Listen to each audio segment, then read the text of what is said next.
What's going on, guys? Welcome to the circus. And we're going to talk today about the court jester, Roger frickin' Stone. There's something to be gleaned from his sentencing today, and I'm not hearing it talked about in the alternative media. Well, definitely not hearing it being talked about in the MSM. So, we're going to get into it here. Now, a lot of this video is going to be me reading to you, and I promise this channel won't ever just be an article reading channel. But I think this is important for us to understand for future reference. Alright, so let's get into it. Okay, so today Judge Amy Berman Jackson sentenced Roger Stone to 40 months in prison. And I'm seeing all over the MSM readouts of her strong condemnation of Roger Stone. And, they're mentioning the inevitable sentence. But they're not talking about what the judge did when she gave that sentence. And so, let's first get some background on what this whole sentencing fiasco was about. The first thing to grasp about the Roger Stone sentencing fiasco is that Stone, even accepting the worst plausible gloss on his crimes, is a 67-year-old nonviolent first offender. If the criminal justice reform fad were authentic and not a stratagem of social justice warriors who have taken Washington's surfeit of useful idiots for a ride, then we could all agree that the original 7 to 9 year sentence advocated by prosecutors was too draconian, even if it was, as we shall see, a faithful application of the federal sentencing guidelines as written. Some background. In a ridiculously overblown, overcharged prosecution, Mueller slammed the ineffable Stone with 7 felony accounts of obstructing Congress's Russia investigation. One of these involved tampering with a witness, left-wing radio host Randy Credico, through whom Stone saw a communications channel with WikiLeaks honcho Julian Assange, allegedly. At a certain point, Credico let it be known that he intended to cooperate with investigators, and a ballistic Stone, when not uttering lunatic references to Watergate and Frank Pentaglia. I'm going to leave that one alone. The mafioso character goaded into suicide when a plot to take out the Don fails in Godfather 2, warned the stoolie rat Credico to prepare to die and vowed to steal his pet dog. I think he even said those exact words on Alex Jones. I don't know. It was something very close. Even in context, these seem to be puerile ravings, not real threats. Stone added that his lawyers were anxious to rip Credico to shreds, so any murdering and dog napping was apparently going to await cross-examination. And though Stone is patently guilty of witness tampering, Credico himself told the court that he did not take Stone's threats seriously. Stone being the sort of Einstein who commits his obstructions in writing, the Credico contacts were mostly text messages, the jury convicted him in nothing flat. That meant the DOJ would give the court its take on how the sentencing guidelines applied to the case, as it does with every convicted defendant. The guidelines tend to be harsh if they are faithfully interpreted, but they are not binding on judges. Since the role of prosecutors is to seek justice, which often is not the maximum sentence, the best practice is for the DOJ to provide a neutral explanation of how the guidelines should be calculated, the applicable enhancements and reductions. If the resulting sentencing range seems out of proportionate with the offense, DOJ may suggest adjustments that raise or lower the suggested range without doing damage to the guidelines framework and the overarching purposes served by sentencing.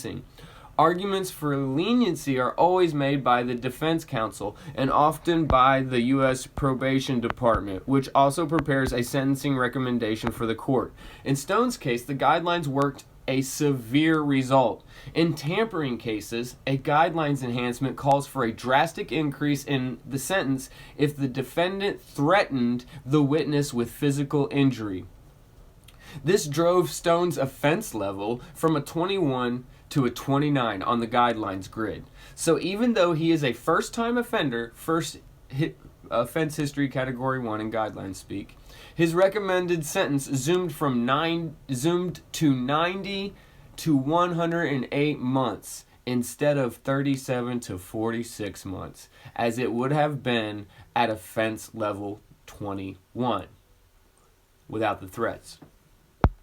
With Mueller's shop closed down, the Stone prosecution was run out of the U.S. Attorney's Office for the District of Columbia, but it was still being overseen by two Mueller staffers. Aaron Zielinski, on loan from the U.S. Attorney's Office in Maryland, he's now resigned and moved back to Maryland, where he used to work under the Rat Rosenstein, who, as Trump's deputy attorney general, later appointed Mueller special counsel, and Adam C. Jed, an appellate lawyer from the Obama Justice Department who first came to public attention in 2013 arguing that the ban on same-sex marriage was unconstitutional. Also assigned to the case were Jonathan Kravis, a former associate of White House counsel to Obama, and Michael Mirando, an experienced assistant U.S. attorney in the D.C. office and Democrat donor. This team of prosecutors filed a sentencing memorandum on Monday laying out the guidelines and advising Judge Amy Berman Jackson that they called for a prison sentence of about 7 to 9 years. Like the indictment itself, the memo is gross overkill.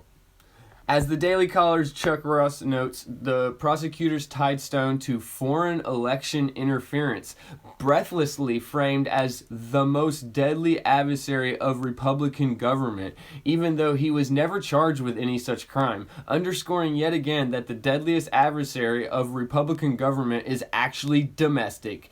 Viz. The publicized use of executive police powers, far from offering any theory in mitigation of the 90 to 108 months range. The prosecutors poo-pooed Credico's perception that Stone's threats were not seriously, factitiously insisting that the guidelines enhancement is triggered by the threat, not whether the target is actually intimidated. Gee, doesn't that sound like Trump talking to the president of Ukraine? Plus, prosecutors maintain Stone's crimes were exacerbated by his flouting of Judge Berman Jackson's gag orders during the prosecution. That's right, she put Stone under a gag order. All that said, the prosecutor's submission was an accurate, if extreme and unyielding, rendition of federal sentencing law. The enhancement that inflates Stone's sentencing range does not literally apply, even if he is that kind of violent criminal that the guidelines commissioners had in mind when they wrote it. Prosecutors are not required to argue for clemency, though they should do so when the circumstances call for it. The Justice Department's default position in criminal cases is that the guidelines should be applied as written, and that it is up to the court to decide whether to follow them. While Stone awaited sentence, the prosecutors were supervised, at least nominally, by Jesse Liu, the U.S. Attorney for D.C. I say nominally because the Trump Justice Department has always been leery about being seen as interfering in Mueller-based prosecutions. Moreover, the D.C. office was in transition while court submissions pertaining to Stone's sentencing were being prepared. And see, this is how the disconnect happened, where Barr wasn't made aware of the recommendation of the sentencing guidelines until, I guess, roughly around the same time Trump was, and then Trump shot his tweet out at the same time that Barr said, no, go fix that. In December 2019, President Trump announced his nomination of Liu to become Treasury Department's undersecretary overseeing financial sanctions on terrorists. Liu continued running the U.S. Attorney's Office, albeit 1 foot out the door, until the end of January, with her Treasury confirmation hearing scheduled for February 13th, i.e. tomorrow, at the time of this writing. Attorney General Barr appointed one of his top advisors, Timothy Shea, a well-regarded longtime prosecutor, litigator, and Capitol Hill staffer, to become acting U.S. Attorney for D.C. on January 30th. That was 11 days before the Stone team filed its sentencing submission. So within 2 weeks of Barr putting his guy in charge of D.C., they filed their sentencing recommendations. As is his wont, the president went bonkers on Twitter upon learning the recommendation, calling it horrible and very unfair, and a major miscarriage of justice because the real crimes are on the other side, i.e. Russia probe investigators, yet nothing happens to them. While the Justice Department was obviously aware of the president's tweet, as well as press reporting about the harshness of the prosecutor's sentencing recommendation, the DOJ and the White House have had no communications about the case, according to both the president and a spokeswoman for the Attorney General, and now the Attorney General himself. Nevertheless, the DOJ made it known that the sentencing memo would be rescinded and a new one filed. That announcement prompted the recusals of all 4 prosecutors, some of whom are quitting the DOJ entirely, and some apparently just stepping aside from the Stone case. Late Tuesday, the DOJ filed a revised sentencing memo, which does not recommend a specific sentence, but strongly suggests that a term calculated without the 8-point enhancement, i.e. between 37 and 46 months imprisonment, would be just. The new memo concedes that the prosecutor's calculation in the original memo was arguably correct, but contends that it would be unreasonable under the circumstances. On that score, the memo relies on A, Credico's dismissal of the threat, though it acknowledges that this is not dispositive. B, the fact that the sentence driven by the guideline enhancement would be wildly out of proportion with prison terms imposed in cases similar to Stone's. And C, Stone's being a first-time offender with no organized crime or gang connections and thus not typical of the offenders the enhancement is meant to cover. D, Stone's advanced age and failing health. This is an entirely reasonable recommendation, even if the process of arriving at it has been a train wreck, which it has been. The Justice Department correctly observes that the sentence to be imposed is entirely up to the court. The DOJ's recommendations are non-binding and frequently ignored by judges. Judge Berman Jackson has been thoroughly informed about what the non-binding guidelines say, as well as the cases for and against applying the enhancement. Furthermore, let's imagine that instead of orchestrating a fiasco, DOJ had efficiently managed any internal disputes, which are not uncommon, and had filed a single memorandum recommending 36 to 46 month sentence, a memo that explained both the enhancement for threatening witnesses and why applying it would be unreasonable under the circumstances. Does anybody doubt that such a recommendation would nevertheless have been panned as excessive by the president? For now, while Trump has taken to attacking both the resigning prosecutors and Judge Berman Jackson on Twitter, it appears that former U.S. Attorney Liu is taking the fall. Within hours of the prosecutors trumpeting their departures in grand Saliate style, the White House announced that the president had pulled Liu's appointment to the Treasury Department position, even though her confirmation hearing was just 2 days away, and Barr had lavished praise on her upon appointing Shea as her replacement. I would not suggest that Liu and others at the DOJ distinguish themselves in the Stone's sentencing debacle, but at this point, the main fault lies with the president. Okay, let's talk about that. President Trump has one way and one way only to communicate to us, officially, and that's on Twitter. Anytime what he says is filtered through the prism of the mainstream media, it comes out incorrect, biased, and just generally BS. Was this a poorly timed tweet? Yes, it was. But whose fault is it? It's AG Barr's fault. That sentencing memorandum for 10 years or whatever should have never hit the desk of that judge. I understand that they were in a time of transition, but the DOJ is not in the best of graces right now. And while I'm giving Barr his leeway, he doesn't get much, because everybody I've read on this is senior executive service. The main fault lies with the president. Yes, the Mueller probe was specious, But for his connection to Trump, Stone would never have been pursued in a collusion fever dream that Mueller's prosecutors knew was bogus when they charged him. Yet his crimes, while exaggerated, were real. He was convicted by a jury, and under federal law, that presumptively warrants incarceration, though he could be spared by the judge, which we now know that he wasn't. So what does all this mean?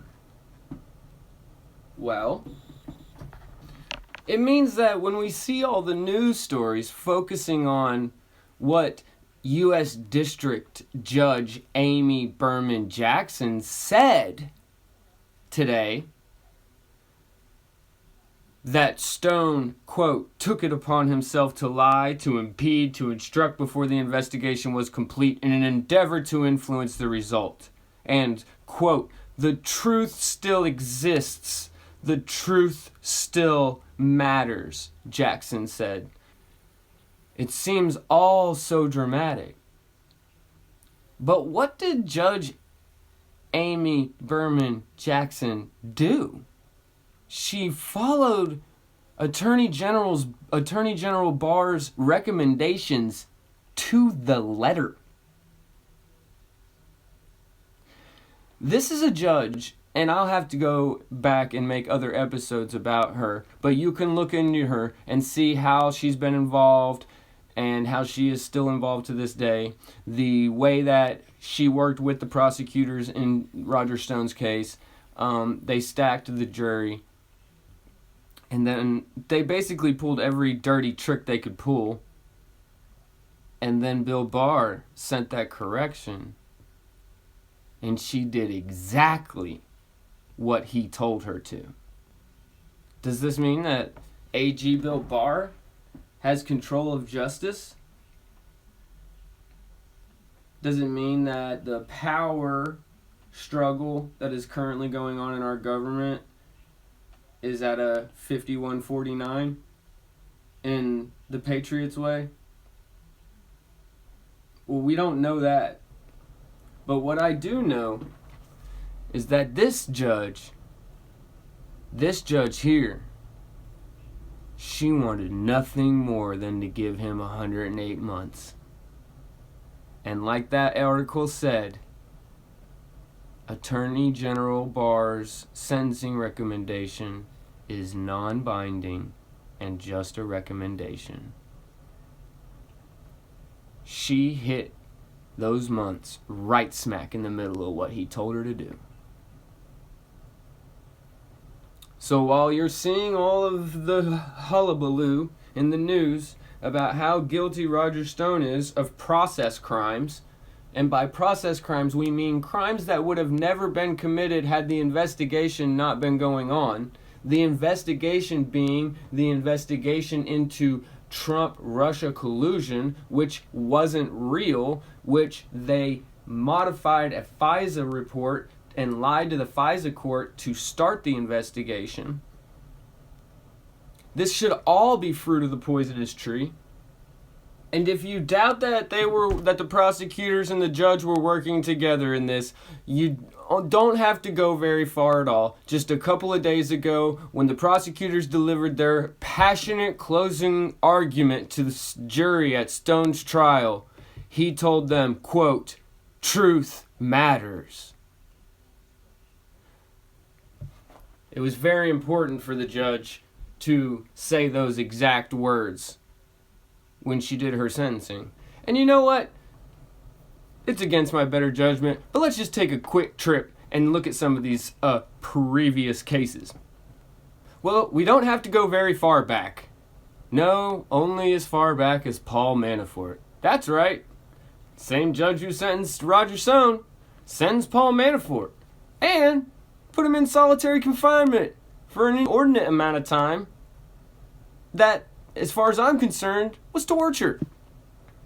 This is her. Yep. The federal judge who sentenced Paul Manafort to more than 3.5 additional years in prison on conspiracy charges did not hold back while addressing Donald Trump's former campaign chair in court Wednesday. It's hard to overstate the number of lies and the amount of fraud and the extraordinary amount of money involved, U.S. District Court Judge Amy Berman Jackson said before handing down Manafort's sentence, which was related to his work in foreign lobbying and witness tampering. The new sentence adds to a nearly 4-year sentence Manafort received as part of a separate case last week in Virginia, bringing his prison sentence to 7.5 years in total. In delivering the sentence, Jackson offered a scathing rebuke of Manafort, who was implicated in 2 criminal cases that stem from special counsel Robert Mueller's probe into Russian interference in the 2016 election. Her comments were a sharp contrast from Judge T.S. Ellis's assertion that Manafort has lived an otherwise blameless life when he sentenced him to 4 years in prison last Thursday, far lower than the 19 to 24-year term recommended under the sentencing guideline. But just to show you how pernicious this is, how deep the deep state goes, let's look at this. May 27th, 2017. Judge dismisses wrongful death suit against Clinton over Benghazi.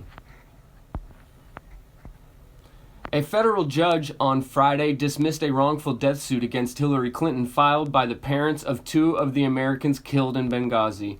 The suit was filed in August during the heat of the presidential election. It alleged Clinton's use of a private email server caused the attack that killed 4 Americans, including Christopher J. Stevens and the U.S. ambassador to Libya. Clinton was Secretary of State in 2012 when the attack happened. In her decision, U.S. District Court Judge Amy Berman Jackson said the question of whether Clinton's email use was appropriate was not relevant to the case. The court finds that Secretary Clinton was acting in the scope of her employment when she transmitted the emails that are alleged to give rise to her liability, Jackson wrote in her 29-page opinion. The untimely death of plaintiff's son is tragic, and the court does not mean to minimize the unspeakable loss that the plaintiffs have suffered in any way. But when one applies the appropriate legal standards, it is clear that plaintiffs have not alleged sufficient facts to rebut the presumption that Secretary Clinton was acting in her official capacity when she used her private email server. That's right. Judge Amy Berman Jackson is the one who shut down the Benghazi lawsuit. Let's do one more. And what was the next case that you thought she was going to be involved in? If you said Fast and Furious, you won! A federal judge has thrown a monkey wrench into a deal between the Trump administration and House Republican leaders aimed at resolving a document access fight that dates back to the Obama era. U.S. District Court Judge Amy Berman Jackson issued an opinion Monday declining a suggestion from the Justice Department and House lawyers that she wipe out rulings that she issued in 2014 and 2016 as the GOP-led House was fighting for records about Operation Fast and Furious, a gun-running investigation whose lax practices may have let as many as 2,000 weapons to reach drug gangs and other criminals. Both sides in the case had appealed her rulings to the D.C. Circuit Court of Appeals, but those appeals were put on hold after President Donald Trump's election as the 2 sides tried to negotiate a resolution.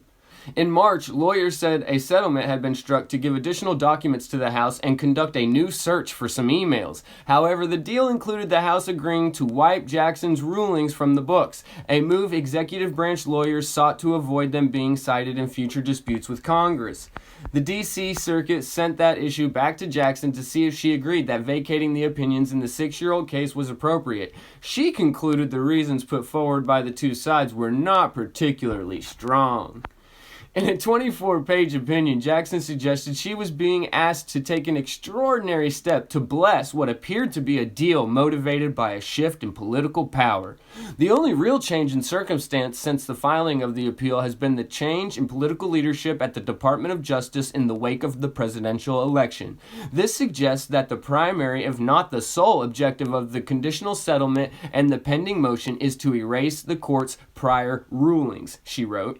Jackson said her rulings in the case were significant, even though they are not binding on any other judge in the future. She was one of 2 judges to conclude in recent years that the courts have the power to decide a dispute between Congress and the executive branch about access to records or testimony, even in the face of an assertion of executive privilege.